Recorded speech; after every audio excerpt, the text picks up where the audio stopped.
को धमका रहे थे और उपस्थित थे हिंदू अखिलेश यादव, और अखिलेश यादव ने एक शब्द नहीं बोला। उन्होंने कहा मुसलमान हैं, हम सब इकट्ठे हो जाएंगे, हमें 2 सीट नहीं चाहिए, हमें इस बार 8 सीट दो, 10 सीट नहीं, दो, वो और फिर देखना कैसे है और इनको मजा चखाएंगे। उसको लेकर एक अमित भाई 10 जिसे सेकंड कहते हैं महाराष्ट्र की राजनीति में भी भूचाल है। ओके, आनंद दुबे, जो अबू आजमी ने बोला, आपके घटक दल है, आपके घटक दल है, आपका समर्थन कर रहे हैं आपकी सरकार का। अबू आजमी जी ने जो बयान दिया, हिंदुओं अब आप को बताइए। नहीं धमकाया। अबू आजमी जी ने किसी हिंदुओं को नहीं धमकाया, और हिंदू इतना कमजोर नहीं है कि कोई धमकाए तो हिंदू डर जाएगा। ये गौरव भाटिया जैसे जो हिंदू होंगे वो डरते होंगे, आनंद दुबे जैसे हिंदू नहीं डरते। नहीं, एक बात, गौरव भाटिया तो ऐसा हिंदू है कि अपनी आखिरी सांस तक हिंदू रहेगा। आपका पता नहीं कब ऊंचा पजामा पहन के बाहर निकल आए। अच्छा, इसलिए मेरे पे व्यक्तिगत टिप्पणी मत करिए। जो जुमलेबाजी है ना, ये वो तय करती है। सुनिए, मेरी बात सुनिए आनंद भाई, मैं आपको एक बात बताता हूं। बाला साहब ठाकरे जी का हम दोनों सम्मान करते हैं। बाला साहब ठाकरे जी ने कहा था, हिजड़े झुकते हैं सोनिया गांधी के सामने, और मैं अपनी दुकान बंद कर दूंगा लेकिन कांग्रेस के साथ नहीं आऊंगा। बाला साहब ठाकरे जी से बड़ा नेता कौन है? बाला साहब ठाकरे जी, आदरणीय बाला साहब ठाकरे जी भारतीय जनता पार्टी को कमलाबाई बोलते थे।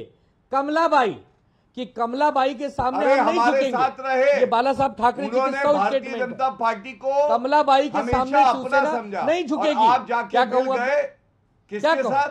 जो औरंगजेब को अपना आका मानते हैं। औरंगजेब हमने कांग्रेस पार्टी को प्रतिभाताई पाटिल के राष्ट्रपति के लिए हिंदू हृदय सम्राट, हमने प्रणव दादा मुखर्जी के राष्ट्रपति के लिए समर्थन दिया। लेकिन इससे ज्यादा तहसीनपुरा वाला कांग्रेस की लोकल लीडरशिप में हैसियत नहीं है, मतलब उनकी उतनी ताकत नहीं है। राहुल गांधी को इंटरफेयर करना चाहिए और उद्धव ठाकरे चेहरा होंगे इसके बीच में। अब अबू आजमी ने जो बयान दिया वो सबके सामने है, जो मालेगांव में बयान दिया, और अब तो 12 सीटों के लिए सपा ने भी थमा दी है। आरजेडी कह रही है कि हमारा सम्मान नहीं हो रहा, तो सब लोग कांग्रेस के कोटे से ही टिकटें काटना चाहते हैं, सीटें काटना चाहते हैं क्या? अमीर जी, आपके शो में मुझे शिरकत करने का मौका मिला, इसलिए मैं आपका शुक्रगुजार हूँ। 2 या 3 चीज मैं कहना चाहता हूँ। हम आरजेडी और झारखंड को सेपरेट लगते हैं, सेपरेट इशू है। लेफ्ट के एक नेता ने भी इस पर बातचीत की है झारखंड को लेकर, लेकिन झारखंड में जो सीट शेयरिंग पर जो बातचीत चल रही है, इसमें कांग्रेस का कोई कांग्रेस को जेएम का लेना देना। सेकंड चीज है कि कांग्रेस झारखंड में 2 सीटों पे कम लड़ रही है। मैंने उसको सुबह ट्वीट भी किया था। ये लेफ्ट वाले अपनी दुनिया में रहते, वो अलग ही दुनिया में रहते। वो दुनिया को मैं कहता हूँ लेफ्ट लूनी दुनिया, तो उनको गंभीरता से नहीं लेना चाहिए। और लेफ्ट इतनी गंभीर है इंडिया अलायंस रखने के लिए, तो माननीय प्रियंका जी के खिलाफ कैंडिडेट क्यों खड़ा कर रहे? वो अपना कैंडिडेट उतार दे। देखिए, ये सारी चीज छोड़े, मैं महाराष्ट्र पे आता हूँ। मैंने संजय राउत जी का स्टेटमेंट सुना और मुझे बहुत दुख हुआ संजय राउत जी का स्टेटमेंट सुनकर, क्योंकि नाना पटोले जी बड़ा चेहरा है, ओबीसी नेता है, बड़े ओबीसी नेता है। किसी भी एक ओबीसी व्यक्ति के बारे में इस तरह की बातें करना कि आपकी क्षमता नहीं है। दिल्ली से कांग्रेस के महाराष्ट्र के लीडरशिप में 2 पूर्व मुख्यमंत्री बैठे, सुशील कुमार शिंदे जी जो एक दलित नेता है, पृथ्वीराज चौहान जी, और फिर नाना पटोले जी जो महाराष्ट्र में सबसे बड़े ओबीसी चेहरा है। उनके बारे में संजय राउत जी आए दिन कोई टिप्पणी करते हुए। एक स्टेप आगे जाऊंगा, जो एनडीए की सरकार गिरी उसमें कई फैक्टर से एक बहुत बड़ा फैक्टर था संजय राउत जी के बयान। दूसरी चीज मैं कहना चाहता हूँ, देखिए मैं तो एक राजनीतिक विश्लेषक हूँ, मैं चाहता हूँ कि एनडीए जीते, मैं भाजपा के खिलाफ। मैं रोज हजारों मुसलमानों से मिलता हूँ। अमित जी, मैं बहुत गंभीरता से एक बात कह रहा हूँ, इस बात को आपको सोचना चाहिए। मैं रोज हजारों मुसलमान से मिलता हूँ। आज भी मैं बहुत सारे मुसलमान भाइयों से, बहनों से मिलता हूँ। वो कहते हम तो शिवसेना को वोट देते, उद्धव जी को वोट देते, कांग्रेस को देखकर हम उनको वोट दे देते, लेकिन उनका स्टैंड क्या है मुसलमानों के प्रति? वो जब वक्फ का बिल आया भी चले गए, वो छोड़कर चले गए पार्लियामेंट। तो ये समस्या है। आपको चाहिए, शिवसेना को चाहिए कांग्रेस के वोटर्स, वो ठीक है, आपको चाहिए, और वो अगर अलायंस है तो उनको मिलना चाहिए कांग्रेस का वोटर्स, इसमें कोई गलत बात नहीं है। लेकिन क्या आप खड़े होते हो? तो ये भी चीजें हैं, इन चीजों पर भी आपकी बात करना चाहिए। आप सांगली का लोकसभा देख लीजिए, सांगली के लोकसभा में क्या लेना देना था शिवसेना का? क्यों उन्होंने कैंडिडेट खड़ा किया? अल्टीमेटली इंडिपेंडेंट ही जीते, जो कांग्रेस चाहती थी। वो कांग्रेस अब आ गए, कांग्रेस में वो ज्वाइन कर रहे।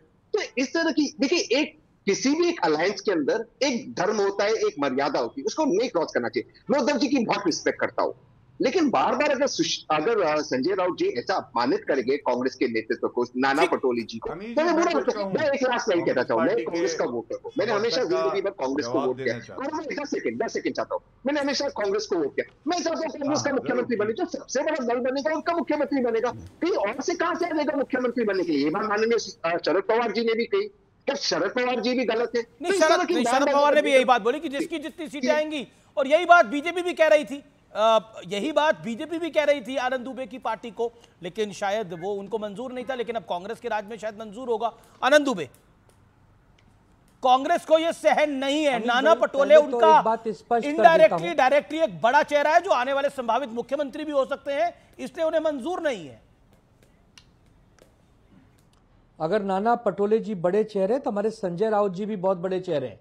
पूरा देश संजय राउत जी को जानता और पहचानता है। तो बड़े छोटे चेहरे की यहां बात नहीं है, सभी समान चेहरे हैं, बड़े छोटे नहीं होते। और दूसरी बात, महाराष्ट्र के मुसलमान हो चाहे देश के मुसलमान हो, ये भारत के मतदाता हैं, महाराष्ट्र के वोटर हैं। संवैधानिक प्रक्रिया ने इनको अधिकार दिया है। ये अगर हमें पसंद करते हैं हमें मतदान करते हैं, कांग्रेस को पसंद करते हैं मतदान करते हैं, बीजेपी से नफरत करते हैं, बीजेपी को मतदान नहीं करते। तो सबका साथ और सबका विकास। अगर मुसलमानों को लगता है कि शिवसेना उद्धव बाला साहब ठाकरे पार्टी हमारे लिए काम करेगी, विकास की गंगा बहाएगी, तो हमारा मतदान करते हैं, हमें साथ देते हैं। इसमें किसी और को पीड़ा होने का क्या कारण है भाई? ओके तहसीन, जुमलेबाजी तो हम नहीं करते ना, हम विकास की बात करते हैं, विकास को देख के हमें मतदान करते हैं।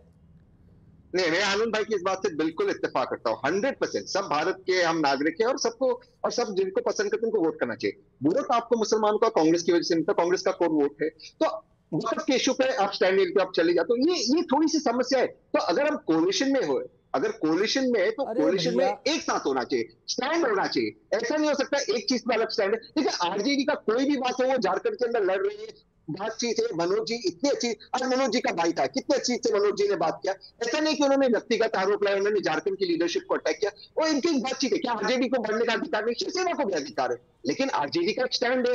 आरजेडी स्टैंड तो कायम देती, शिवसेना स्टैंड। वोट यहाँ का, अगर आपका वोट लोगे, स्टैंड नहीं बताओगे, फिर आप नाना को बेसिकली आप पर आरोप ये है कि आप वोट ले लिया, आपने कोई स्टैंड नहीं लिया। Okay Anand Dubey, Gaurav Bhatia hold on. Anand Dubey, board का बिल, वक्फ बोर्ड का बिल जेपीसी कमेटी के सामने है, जेपीसी में बहस चल रही है, समय समय पे सुनवाई हो रही है, सब लोग अपना अपना स्टैंड ले रहे हैं। आनंद दुबे तहसीन पूनावाला आईना दिखा रहे हैं आपको, सब कुछ है। आनंद दुबे तहसीन पूनावाला एक आईना दिखा रहे हैं कि आपको जो मुस्लिम वोट मिला वो कांग्रेस की वजह से मिला, और वो मुस्लिम वोट अगर आगे भी मिलेगा तो कांग्रेस की वजह से ही मिलेगा। आप उनके लीडर को, जो कि ओबीसी हैं, नाना पटोले, जो संभावित मुख्यमंत्री चेहरा हो सकते हैं, उसका मजाक उड़ाएंगे तो कैसे काम चलेगा? कामों को देखकर मुसलमान उनके बारे में खराब बोलेंगे तो ये कौन सी बात होगी कि हमारे, आप क्या ठेकेदार हैं? आपने ठेका लेके रखा है। ओके तहसीन हम थोड़ी संजय राउत जी का मजाक उड़ाते, संजय राउत जी अटैक करते। देखिए जिस शब्दों का प्रयोग संजय राउत जी करते, मैं तो खुद मानता हूं संजय राउत जी बहुत बड़े नेता है, इसलिए उनकी जिम्मेदारी ये होती है कि वो आराम से बच्चों की बात बड़ा। देखिए मेरा मानना है कि मुझे लगता है कि बड़ा छोटा नेता तो अपने आप पॉलिटिकल पार्टी तय करे, लेकिन एक पार्टी